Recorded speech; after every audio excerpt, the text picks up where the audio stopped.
जी अस्सलाम वालेकुम, क्या हाल है? सब लोग खैरियत से? इमरान खान साहब और बुशरा बीबी को 190 मिलियन पाउंड में केस में सज़ा हो गई है। इमरान खान साहब को 14 साल की कैद की सज़ा हुई और बुशरा बीबी को 7 साल की कैद की सज़ा हुई। साथ ही अल कादर यूनिवर्सिटी जो है वो गवर्नमेंट के इख्तियार में चली जाएगी, उसे ज़ब्त कर लिया जाएगा। अब सवाल ये है कि क्या वाकई इमरान खान साहब इस सज़ा को डिज़र्व करते थे या नहीं करते थे, और दूसरा ये है कि क्या ये सज़ाएं सिर्फ यहाँ तक महदूद रहेंगी या इसके बाद भी कोई केसेस हैं जिसके अंदर इमरान खान साहब को सज़ा हो सकती है, और क्या अब इमरान खान साहब को हाई कोर्ट से रिलीफ मिलेगा या नहीं मिलेगा, और अगर नहीं मिलेगा तो गवर्नमेंट ने क्या बंदोबस्त किया हुआ है इसके लिए, ये भी हम आपको इसी वीलाग में पूरी तफसील के साथ बताएंगे। और आपको ये भी बताएंगे कि कहीं ये उन मुज़ाकरात का नतीजा तो नहीं है जो कल नाकाम हो गए थे और उसके बाद इमरान खान साहब को सज़ा हुई, और इस दौरान 4 मरतबा जज साहब ने इस सज़ा को सस्पेंड रखा या ज़ेर इल्तवा रखा। ये ज़ेर इल्तवा क्यों होती रही सज़ा,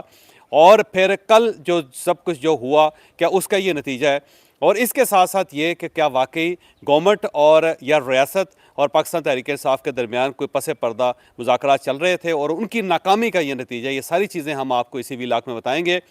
लेकिन वीलॉग की तरफ जाने से पहले मेरी आपसे रिक्वेस्ट है कि अगर चैनल आपने अभी तक सब्सक्राइब नहीं किया तो इसे सब्सक्राइब कर लीजिए, और ये जो बेल आइकन है इसको ज़रूर प्रेस करें ताकि नोटिफिकेशन आपको मिलता रहे। और ये याद रखें कि अच्छी बात भी सदका जारिया होती है, और अगर आपको ये वीलॉग अच्छा लगे तो आप इसे किसी न किसी के साथ ज़रूर शेयर कीजिएगा।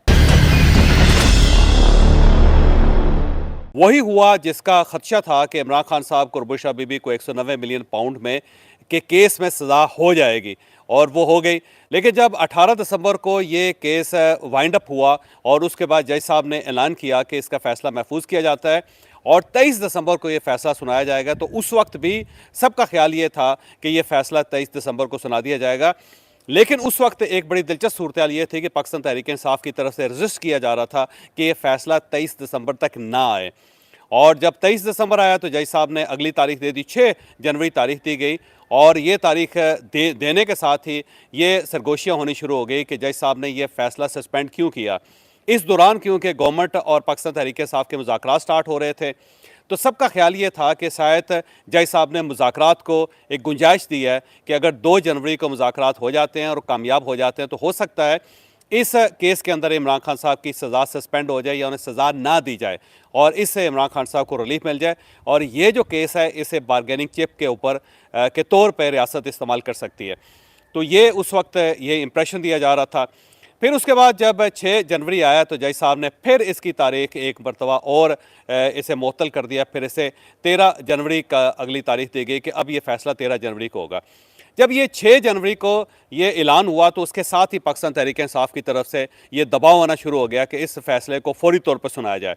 अब ये एक बड़े अचंभे की बात थी कि जब पाकिस्तान तहरीक इंसाफ इससे पहले ये चाह रही थी कि ये फ़ैसला ना हो, और 100 के करीब इसकी हेयरिंग्स हुई, और हर हेयरिंग में पाकिस्तान तहरीक इंसाफ की पूरी कोशिश थी कि ये जो मामला है इसे बाहर निपटा दिया जाए और ये आगे ना बढ़े। गवाहों के ऊपर जब जरा की जाती थी तो उस वक्त वकला पाकिस्तान तहरीक इंसाफ के नहीं आते थे। इमरान खान साहब की पूरी कोशिश होती थी कि ये केस किसी तरह सस्पेंड हो जाए या ये केस लंबा हो जाए।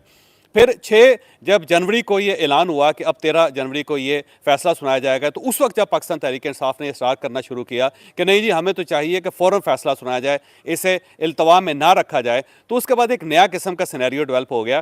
कि एक साइड पे पाकिस्तान तहरीक इंसाफ मुज़ाकरात कर रही है गवर्नमेंट से, और पाकिस्तान तहरीक इंसाफ की पूरी कोशिश है कि इन मुज़ाकरात के ज़रिए गवर्नमेंट और पाकिस्तान तहरीक इंसाफ के दरमियान कोई ना कोई दरमियान का रास्ता निकल जाए।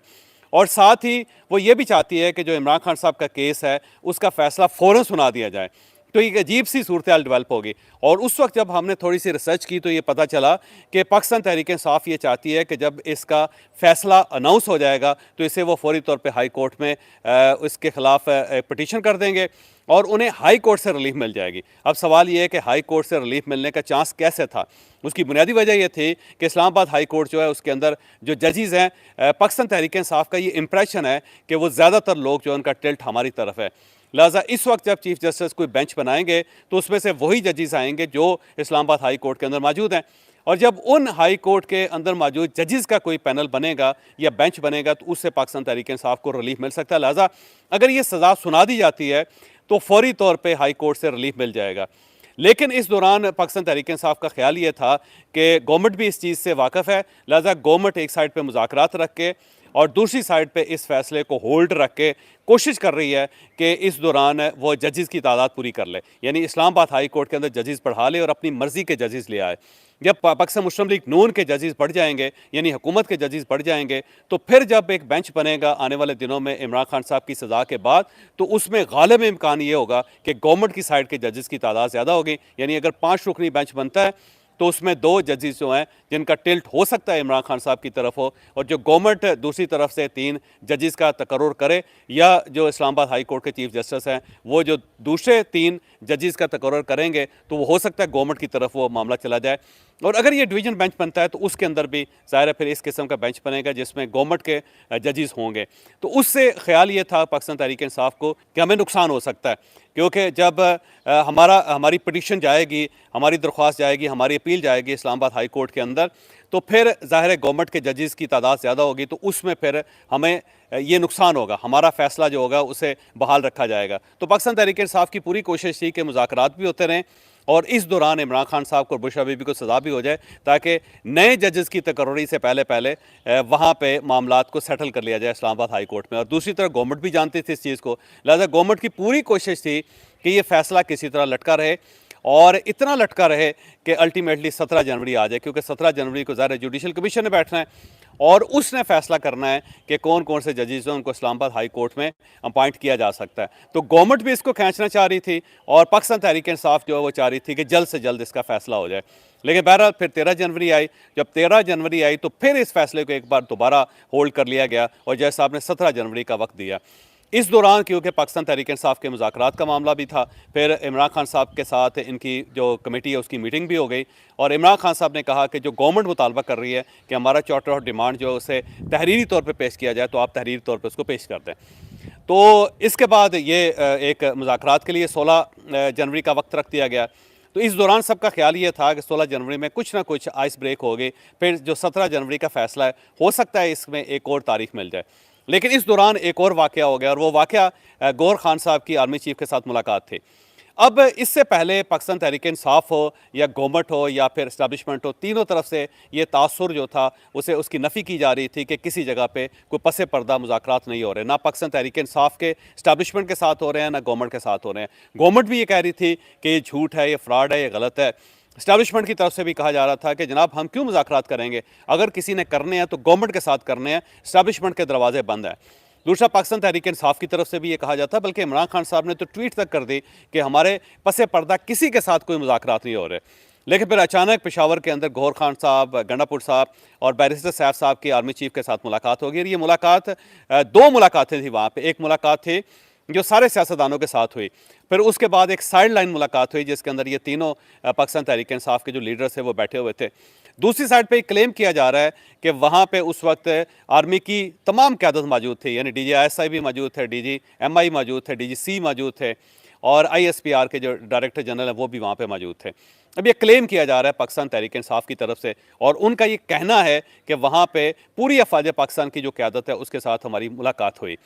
और इस मुलाकात के अंदर जो कुछ हुआ वो तो किसी को नहीं पता, लेकिन उसके बाद ये खबर लीक कर दी गई और ख़बर जो लीक हुई वो भी पाकिस्तान तहरीक इंसाफ की तरफ से लीक हुई। रिपोर्टर्स ने पूछना शुरू कर दिया, लेकिन गौहर खान साहब की तरफ से इसे डिनाई किया जाता था और इस्टेब्लिशमेंट तक तो ज़ाहिर किसी की रसाई नहीं, उस तरफ से कोई बयान नहीं आ रहा था। गवर्नमेंट भी इस तासुर की नफ़ी कर रही थी कि कोई किसी किस्म की मुलाकात किसी जगह नहीं हुई, लेकिन रिपोर्टर्स जो थे वो सवाल करना शुरू हो गए और गौहर खान साहब जो हैं उसका इनकार करते चले जा रहे थे। लेकिन फिर कल इमरान खान साहब ने जेल के अंदर रिपोर्टर से बात करते हुए तस्लीम कर लिया कि गौहर खान साहब की आर्मी चीफ के साथ मुलाकात हुई, ये खुश आइंद है। जब उन्होंने ये तस्लीम किया तो उसके बाद एक बहरान पैदा हो गया। पहला बहरान तो गवर्नमेंट की तरफ से पैदा हुआ कि अगर ये मुज़ाकरात एस्टेब्लिशमेंट के लेवल पे होने हैं तो फिर हमारे इन मुज़ाकरात की क्या ज़रूरत है। लिहाजा फौरी तौर पे गवर्नमेंट के जो 2 मेन अरकान हैं जिसके अंदर राना सनाउल्लाह साहब हैं और इरफान सिद्दीकी साहब, उन्होंने प्रेस कॉन्फ्रेंस ठोक दी और उसमें उन्होंने ऐसी हार्ड लाइन ली कि जिसके बाद ये महसूस होने लगा कि ये मुज़ाकरात आगे नहीं बढ़ सकेंगे। फिर इसी दौरान साहबज़ादा हामिद रज़ा साहब की प्रेस कॉन्फ्रेंस होगी और उसमें भी उनका रवैया यही था कि खसमा न खाओ, नहीं तो ना से। तो इस टाइप का रवैया उनकी तरफ से भी आ गया। जब उसकी तरफ से रवैया आया और फिर इस तरफ से आया तो ऐसा महसूस हुआ कि ये मुज़ाकरात जो डेडलॉक का शिकार हो गया। इस्टेब्लिशमेंट की तरफ से ज़राए के ज़रिए ख़बरें आनी शुरू हो गई कि फ़ौज इस पर बहुत नाराज़ है और इस किस्म की कोई बात नहीं है जो गौहर खान साहब और इमरान खान साहब वहाँ पे क्लेम कर रहे हैं। तो वहाँ पे ये भी एक बहरान पैदा हो गया। तो अफवाज पाकिस्तान या इस्टेब्लिशमेंट जो थी उसने अपना डिस्टेंस कर लिया पाकिस्तान तहरीक इंसाफ से, और उन्होंने अपने दरवाजे जो पहले से ही बंद थे और उसमें थोड़ी सी एक दर्ज बनी थी मुज़ाकरात की शक्ल में, वो दर्ज भी उन्होंने ख़त्म करके उसको मुकम्मल तौर पर बंद कर दिया कि जनाब अब हमारी तरफ से कोई गुंजाइश नहीं है। उसके साथ साथ पार्टी जो थी, जिन लोगों ने एस्टैब्लिशमेंट से मुज़ाकरात किए थे और इमरान खान साहब ने उसे तस्लीम कर लिया, तो पार्टी भी नाराज़ हो गई, उनका दिल भी टूट गया। गौहर खान साहब और गंडापुर साहब को खासा धचका लगा कि हमने बड़ी मुश्किल से एक रास्ता खोला था और इमरान खान साहब ने उसका एतराफ़ करके, मुज़ाकरात का एतराफ़ करके हमारा वो रास्ता भी बंद कर दिया। जिसके बाद कल ये खबर गर्दिश करनी शुरू हो गई थी कि अब ये फैसला आवे ही आवे और फैसले के बाद इमरान खान साहब को सज़ा हो जाएगी। तो इसके बाद ज़ाहिर है आज फैसला आ गया और इमरान खान साहब को सज़ा हो गई।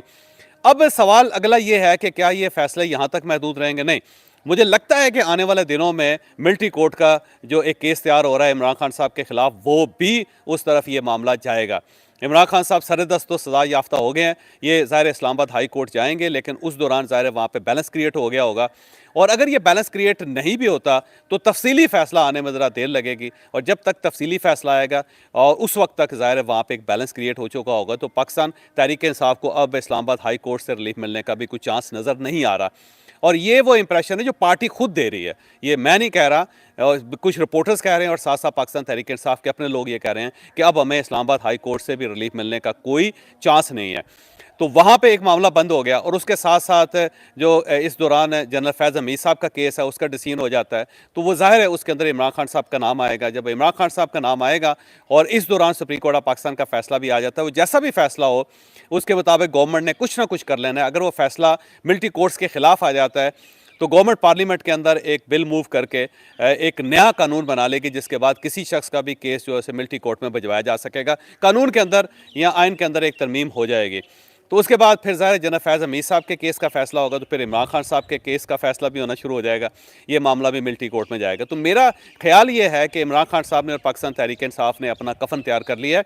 जब उनके पास एक मौका था कि इस्टेब्लिशमेंट ने अपने रास्ते खोले थे, इनके साथ मीटिंग कर ली, इनके साथ मुलाकात कर ली, तो उस मौके को ग्रैब करना चाहिए था पार्टी को, बजाय इसके कि वो एक माचू मैन बनने के चक्कर में, ये साबित करने के चक्कर में कि जनाब हम तो बड़े बहादुर हैं और पूरी रियासत हमारे सामने लेट गई है, और ये देख लें, ये जो लोग कहते होते थे कि हमने इमरान खान साहब के साथ मुज़ाकरात नहीं करने, तो वो मजबूर हो गए हैं मुज़ाकरात करने के लिए। ये इंप्रेशन देना, और एक दिन के इंप्रेशन के लिए इन्होंने वो दरवाज़ा बंद कर लिया जो बड़ी मुश्किल से खुला था, और उस दरवाजे से इमरान खान साहब बाहर निकल सकते थे और अपनी सियासत का बाकायदा आगाज़ कर सकते थे। दूसरा, गवर्नमेंट के साथ इन्होंने मुज़ाकरात स्टार्ट किए, और गवर्नमेंट अकेली नहीं थी बल्कि उसके अंदर तमाम सियासी जमातें, जो इत्तेहादी सियासी जमातें, वो भी बैठी उनके साथ, और उसके ज़रिए भी पाकिस्तान तहरीक इंसाफ को एक रिलीफ मिल सकता था। लेकिन जब कल पाकिस्तान तहरीक इंसाफ ने लंबी चौड़ी चार्जशीट बना के पेश कर दी जो चार्टर ऑफ डिमांड था उसमें, और ऐसा लगता था कि ये गवर्नमेंट को बाकायदा फांसी देना चाहते हैं,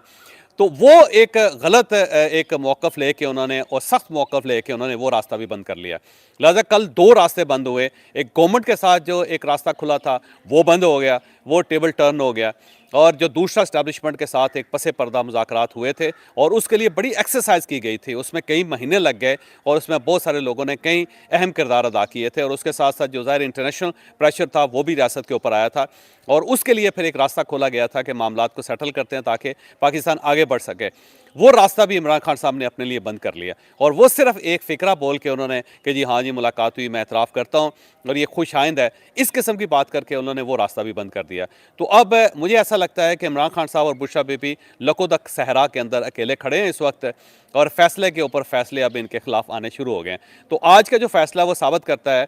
कि इमरान खान साहब ने अपने लिए सारे रास्ते खुद बंद किए हैं। अब आने वाले दिनों में जब 9 मई का केस आगे बढ़ेगा, जो इस वक्त बढ़ भी रहा है, और वहाँ पे इमरान खान साहब को इंसदाद दहशतगर्दी की अदालत से अगर सज़ा हो जाती है, तो फिर आप खुद अंदाज़ा लगाएं कि सज़ाएँ बढ़ती चली जाएंगी। और इस दौरान अगर मिलिट्री कोर्ट का मामला भी सेटल हो जाता है और इमरान खान साहब का केस मिलिट्री कोर्ट में भी चला जाता है, तो फिर आप खुद अंदाज़ा लगाएं कि इमरान खान साहब का मामला जो है लंबा हो जाएगा। इस दौरान ज़ाहिर बुशरा बीबी को बाहर एक रिलीफ मिला था, वो बाहर आई थी, उन्होंने पार्टी को रीऑर्गेनाइज भी किया था, और साथ साथ उन्होंने इमरान खान साहब के लिए एक बड़ा प्रोटेस्ट भी लॉन्च किया था। और साथ एक और चीज़ जिसका मैं जिक्र करता जाऊँ कि कहीं ना कहीं उन्होंने एक पार्ट प्ले किया था जिसकी वजह से ये पसे पर्दा मुज़ाकरात का दौर स्टार्ट हुआ था, वो भी इमरान खान साहब ने बंद कर लिया। अब बुशरा बीबी जेल में, इमरान खान साहब भी जेल में, एक सज़ा हो गई है, अगली सज़ाओं की तैयारी मुकम्मल है। तो कहीं ऐसा ना हो कि इमरान खान साहब लंबे अरसे के लिए जेल के अंदर चले जाएं, क्योंकि इस्टेब्लिशमेंट हो या रियासत हो या फिर गवर्नमेंट हो, इन तीनों का ये कंसेंसस है कि इमरान खान साहब अगर बाहर आ गए तो फिर मुल्क चलाना मुश्किल हो जाएगा। और इस कंसेंसस के अंदर जो है वो मुसलसल इजाफा होता चला जा रहा है, ये कंसेंसस ज़्यादा मजबूत होता चला जा रहा है, जिसका ज़ाहिर है पाकिस्तान तहरीक इंसाफ को नुकसान तो हो सकता है, फ़ायदा कोई नहीं हो सकता। इस दौरान एक लाइफ लाइन इमरान खान साहब के पास है, और वो है डोनाल्ड ट्रंप के। डोनाल्ड ट्रंप आके अगर इमरान खान साहब के साथ खड़े हो जाते हैं तो फिर हो सकता है कोई गुंजाइश पैदा हो, लेकिन वो गुंजाइश पाकिस्तान के लिए कितनी खतरनाक होगी आप इसका अंदाज़ा कर सकते हैं। लेकिन वो भी फौरी तौर पर रिलीफ नहीं मिल सकता, वो रिलीफ भी मार्च अप्रैल के अंदर मिलेगा, जब IMF के साथ पाकिस्तान बैठेगा और वहाँ पर टेबल पे फिर हमें अमेरिका की ज़रूरत पड़ेगी। जब हम अमेरिकन के साथ रब्ता करेंगे तो उस वक्त हो सकता है कि ट्रंप इमरान खान साहब के लिए आवाज़ उठाएं। उससे पहले पहले डोनाल्ड ट्रंप के अपने इतने ज़्यादा मसाइल हैं कि मेरा नहीं ख्याल कि वो इमरान खान साहब के लिए कोई गुंजाइश निकाल सकेंगे। और अगर अमेरिका ने अपना बोझ इमरान खान साहब के पलड़े में डाला तो उस वक्त भी एक ख़तरनाक किस्म की सूरत हाल होगी, क्योंकि ना गवर्नमेंट अपने आप को गड़े में फेंकेगी और ना स्टैब्लिशमेंट एक ऐसे शख्स को बाहर ला के अपने लिए अजाब पैदा करेगी। तो उस वक्त फिर ज़ाहिर है कोई नया ट्रिक स्टैब्लिशमेंट भी खेलेगी, रियासत भी खेलेगी, और हो सकता है गवर्नमेंट भी खेले। तो मुझे नहीं लगता कि उस वक्त भी इमरान खान साहब को फ़ायदा हो सकता है। सिर्फ